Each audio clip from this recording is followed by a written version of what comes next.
Welcome back to TechVibes. Are you tired of your Amazon Fire TV updating and blocking the apps you love?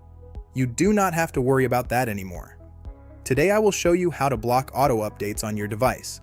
Follow these simple steps to fix this problem for good. Step 1. Prepare your Fire TV settings. Start on your Fire TV home screen. Go over to Settings. Scroll down and click on My Fire TV. Click on About. Find the first name listed at the top. Click on that name 7 times. You will see a message saying you are already a developer. Press the back button on your remote. You will now see Developer Options. Click on Developer Options. Select Install Unknown Apps. Find the Downloader app in the list. Turn the setting to On. Step 2. Download the NetGuard app. Go back to your home screen. Move over to the search icon. Type the letters D and O in the search box. Select Downloader from the search results. Click the orange Downloader icon to install it. Open the Downloader app. Enter the download code for the NetGuard app in the URL box.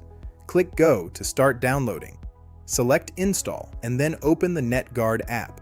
Step 3. Configure the NetGuard app. Open the NetGuard app on your device. Click the 3 dots in the top right corner. Go into Settings. Click on Advanced Options. Check the box for Manage System Apps.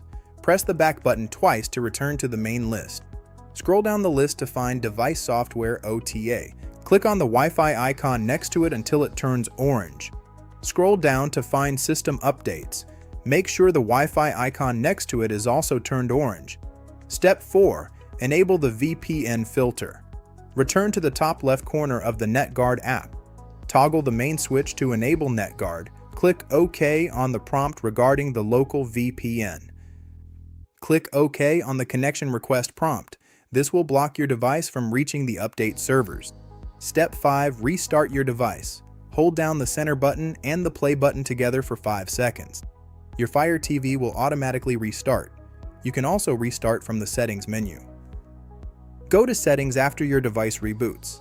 Select My Fire TV and click About. Click Check for updates. It will show checking now for a long time and then fail. This means the block is working. To keep all your apps running smoothly on your device, we highly recommend using NordVPN. You can find the official installation link mentioned in the description and top comment below. If this video helped you, please leave a like. Subscribe to TechVibes for more quick tech fixes. Let us know in the comments if you ran into any issues. Thanks for watching.